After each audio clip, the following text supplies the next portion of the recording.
Sun. Where? Northern Sun. Northern Sun.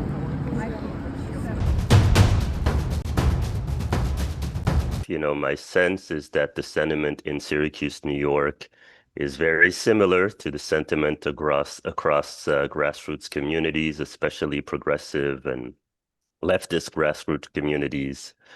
Everyone understands that this multiplies the crisis of dehumanization that I am talking about, that I will be talking about in this lecture, and this crisis of sort of mounting fascism.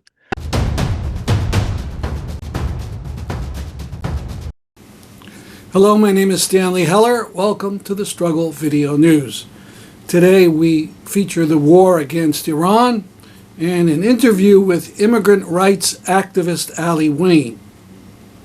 This is a drawing by artist Mark Nelson of third grader Mikaeil Mirdoraghi. He was going off to school in Manab, Iran on February 28th. He and 170 others were killed by a precise U.S. bomb on his school. This is a photo of the graves being dug for the children of that massacre. To this day, neither Trump nor the Secretary of War accepts any responsibility for the killing. Instead, they adopt the Israeli method and say they are investigating.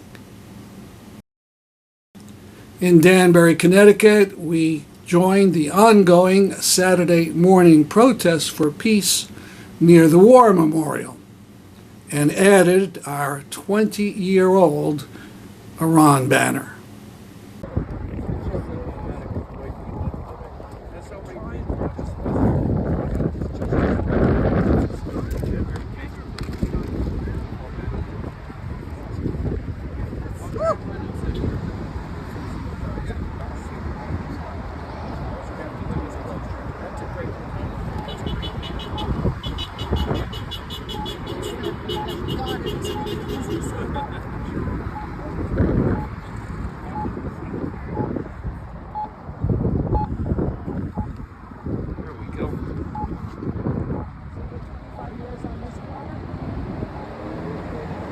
And then went up to the center of the city on a windy March 14th.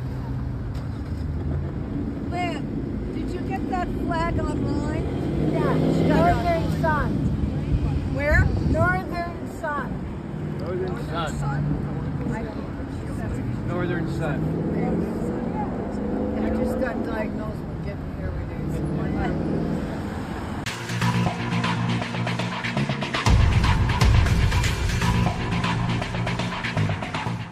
Early in the warfare, the U.S. attacked and sunk an Iranian ship that was near the coast of Sri Lanka, 1,600 miles away from Iran. The ship had taken part in a ceremony and was going back to Iran. The U.S. sub that attacked the ship did not rescue any of the sailors or assist them in any way. This violates the Geneva Convention and is a war crime. Yes, submarines are small, but the U.S. doesn't even claim that it sent out an SOS or some life rafts. This is the Trump-Hegseth doctrine that believes observing any of the laws of war makes one look soft. This act is a precedent. Lord help any American military forces that fall into enemy hands and have to suffer because of our leaders' love for cruelty. It's March 11th, 2026, and I'll be speaking with Aly Wane. Promoting Enduring Peace has for some time sponsored a lecture named in honor of one of its leaders from decades ago, Mark Shafer. This year, the Shafer Lecture will be given online on Friday, March 20th at 7 p.m. by Aly Wane. Wane is an immigrant activist living in Syracuse, New York, He's originally from the African country of Senegal. He is on the advisory boards of the Immigrant Justice Network and Freedom University. His work focuses on the intersection of immigration and abolition. We last spoke in August. Good morning. Good morning. I'm glad to be speaking with you. Thanks for the opportunity. Glad, though obviously sad about kind of the topic that we'll be broaching, unfortunately. Yeah, so we're starting off. We're directly in an all-out war with Iran, supporting one in Lebanon. What's the sentiment among the people you know in the Syracuse area about these wars?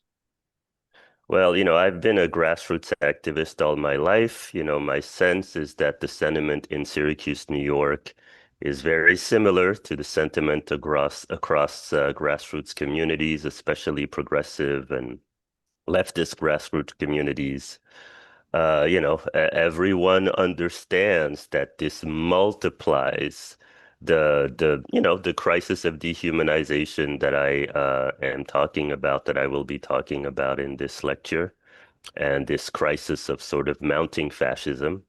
The good thing about being in Syracuse, New York, is that my home organization, the Syracuse Peace Council, is one of the oldest anti-war organizations in the country.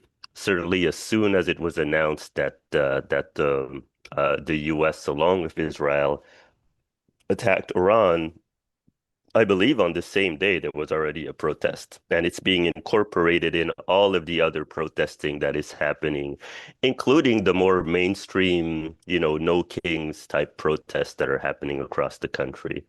But certainly everyone understands that, that we are dealing with a conflict that will absolutely increase mass dehumanization, and you can already see it in the media. The way that Iranians are talked about is in a way that is, I think, incredibly dehumanizing. And from that, I mean, either you are demonizing the Iranian people on the one hand, or you are infantilizing them. And that is certainly a good tool of the empire, is this idea that these potential colonial subjects are people who are actually hankering for U.S. aggression, for U.S. and Israeli aggression, and that they will be quote unquote grateful for our violence, which is very much the same rhetoric that we used during the run-up and all throughout the war on terror. Rhetoric, which we eventually found in that conflict was indeed dehumanizing and made the world situation much worse.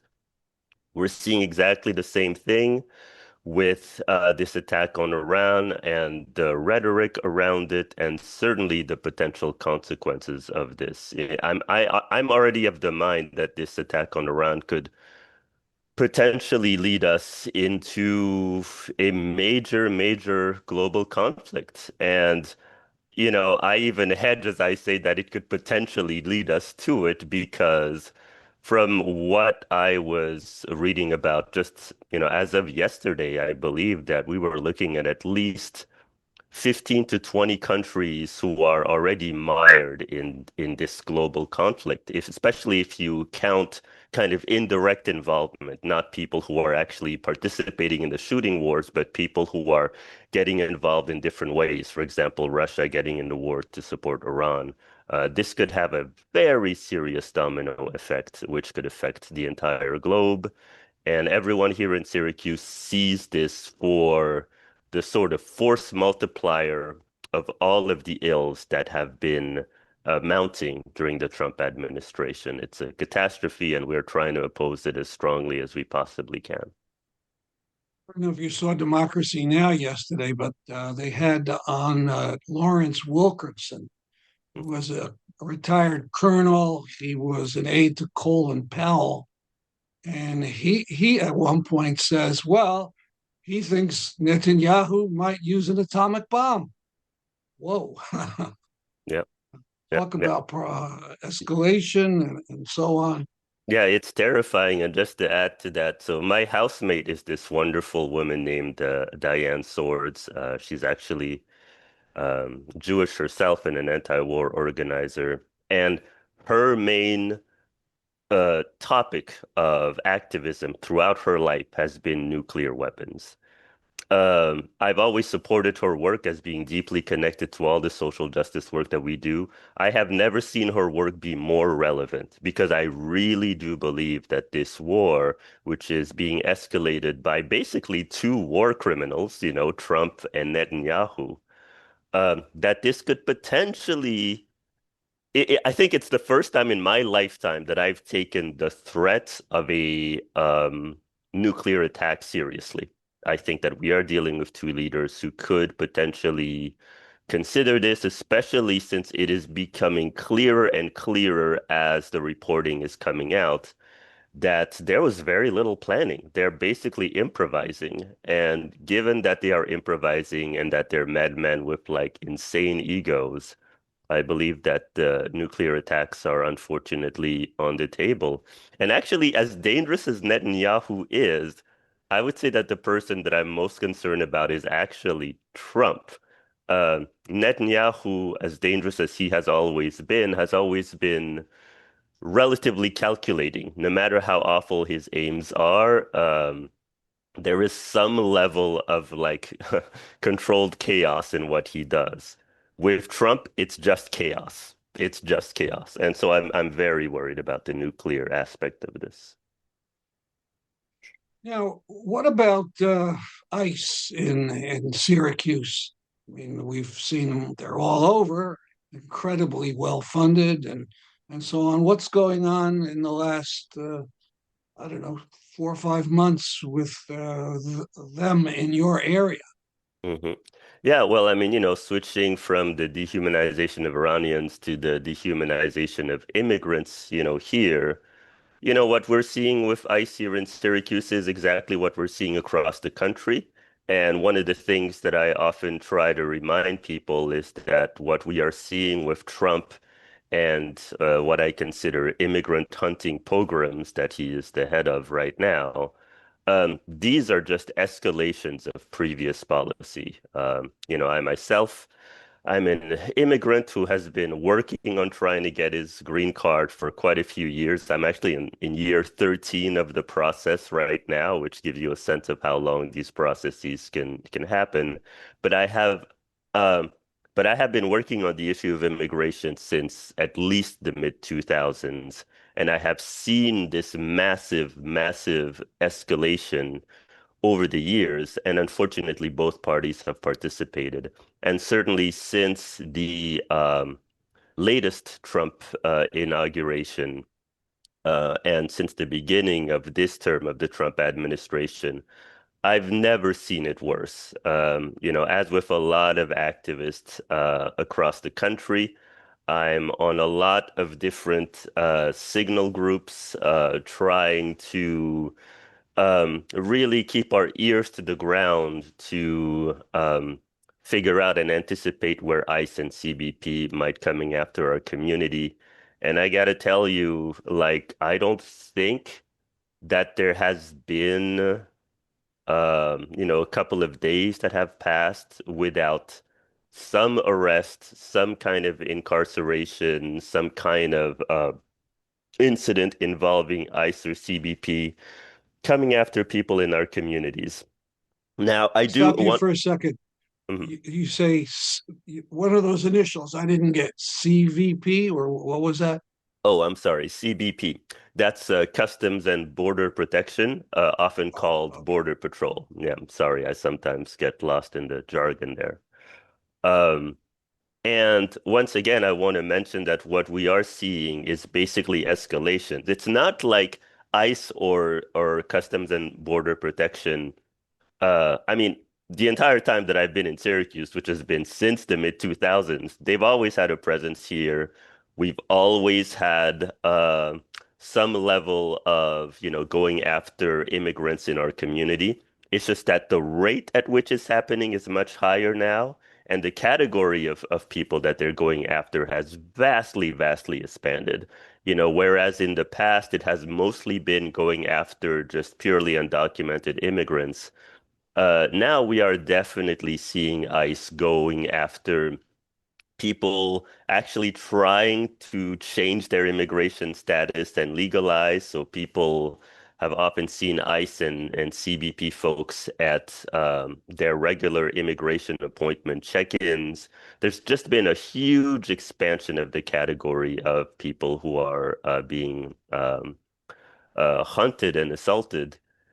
And it has, I mean, it shouldn't be a surprise to anyone who was paying attention to it, but obviously it exposes the lie that the Trump administration has been trying to go after quote unquote criminal aliens, criminal immigrants. The entire Worst of the time they've been worst. the worst of the worst, exactly. They lied from the beginning, and the statistics have shown over and over again that the vast majority of the people that they are going after right now have no criminal record whatsoever. And on top of that, very often, if you look into the actual details of the statistics about the people who are considered criminal alien, there's a huge segment of those people who are only considered criminal aliens because they crossed into the United States a second time. And that categorization of them as criminal aliens is just a part of our regular immigration legal process, which is that if you are caught here and you're undocumented and you've been deported, you are barred from entering the country in many cases for 10 years. Very often, what happens is once someone is deported, sometimes they have family members who are U.S. citizens, sometimes they have children who are U.S. citizens. And very often, these folks are not willing to basically be separated from their families for, I believe that the bars are 3 to 10 years. And so very often they cross back into the country to simply reunite with their family members. But that second crossing is the one that is criminalized. And at that point, you get categorized as a criminal alien. So a lot of the criminal alien statistics are really goosed up by just that very basic fact of our legal process and legal system. Now, you mentioned you're in I think you said a 13-year saga. I don't think you used that word, but to try to get the green card. And we talked about this in detail in our August interview. But if you could briefly describe how you got to the U.S. and what your status is. Yeah, that'd be great. So I came here legally as a child all the way back in 1985. I was brought here by my mother, who raised me and my sister as a single mother. I was originally born in Senegal, but only spent the first 7 years of my life there. By the time I was 9 years old, my mom had brought me to the United States.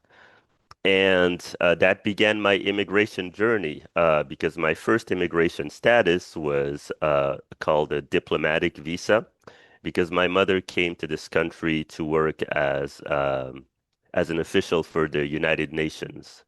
And because of that, she brought me here under this diplomatic visa status.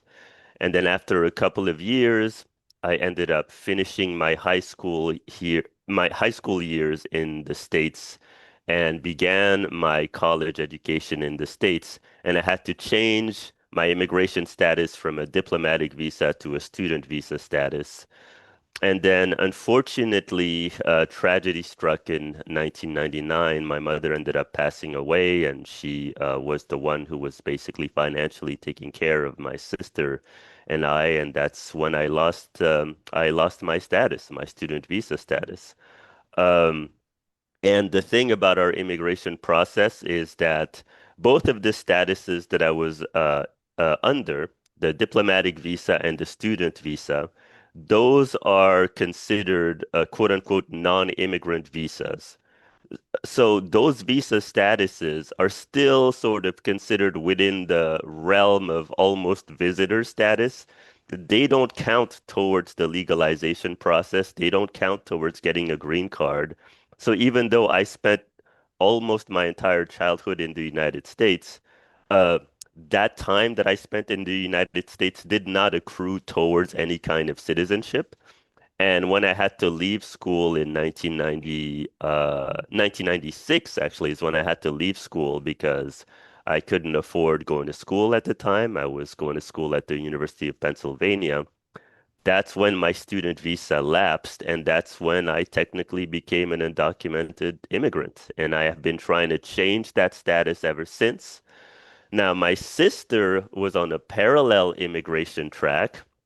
She was going to business school at the time that our mother passed away. She was able to, through some friends that she met in business school, find another immigration pathway, and then eventually she became a U.S. citizen. And she finally then, as a U.S. citizen, applied for me to become a U.S. citizen. Because of our family relationship. And she started that application process in 2012.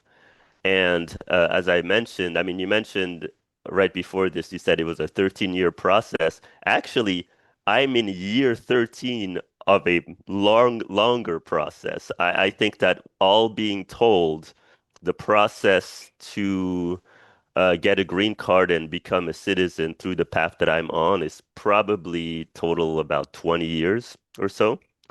And the thing that I often want to mention to people is you have to understand that I'm one of the lucky ones because I have a path towards legalization and citizenship.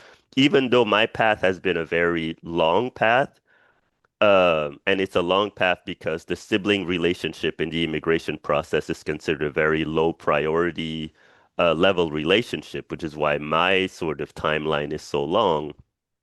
I at least have a path because I was brought here legally. A huge number of people who are undocumented who were brought here, quote unquote, illegally. The technical term is without inspection.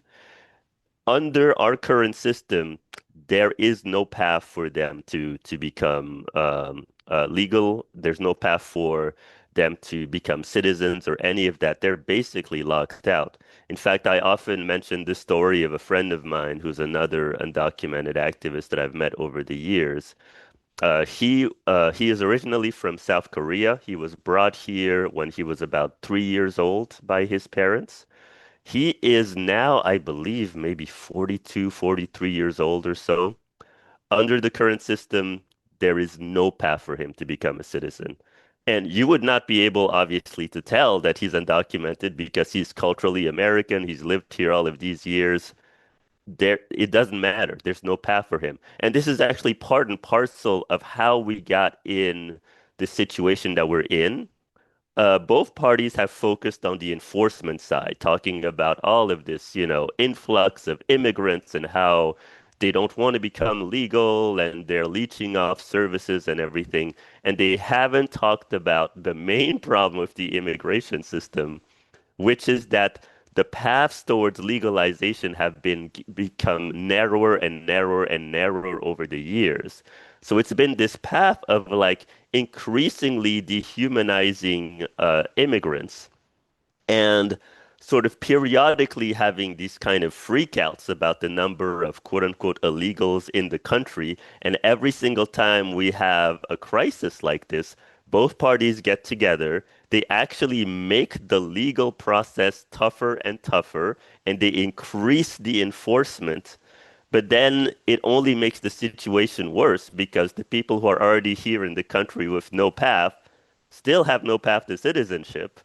And so this is why we're in this kind of like we have been in this perpetual crisis for all of these years, is that with every round of freak out and every round of new policy, politicians from both parties have narrowed the legalization paths and in some ways trapping the population of undocumented immigrants who are in the country without a path to citizenship. So every time there's a new crisis, people remark, "Oh my God, like there's an even higher number of undocumented people in this country." Well, that's because people have been closing off legal paths to citizenship. And what we're seeing in the Trump era, and I hate to use the expression, but I use the expression quite intentionally. I believe that what we're seeing is a kind of a final solution in terms of the immigration problem, which is that neither party has prioritized really giving a path to citizenship to people here. And the Trump administration solution is just to demonize, incarcerated, and not just deport, but basically rendition people to other countries. And I use the term rendition specifically because we are dealing with an administration which has no qualms about not just incarcerating immigrants, but sending them to countries that they have no ties to. Now, you have to understand that even for undocumented immigrants who are deported back to their home countries, that in and of itself is a complicated conversation. Like, for example, if I were to be deported to Senegal, I haven't lived in Senegal since I was 7 years old. I am 49 years old now. It would feel like a completely foreign country.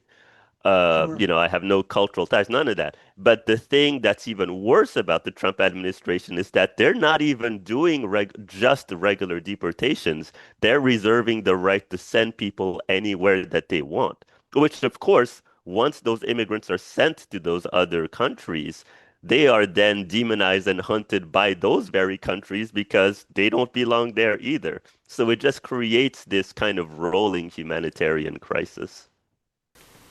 To see the full interview, go to our YouTube channel, The Struggle Video News.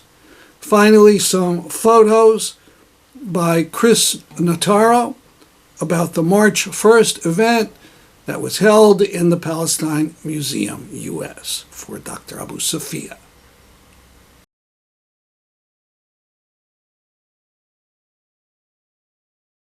Free Palestine! Free Dr. Abu Sofia! Free Palestine! Free Dr. Abu Sofia! Free Palestine! And a useful bumper sticker. Write to us at mail@thestruggle.org if you'd like one. That's our program for today. See you next week. I'm Stanley Heller for the Struggle Video News.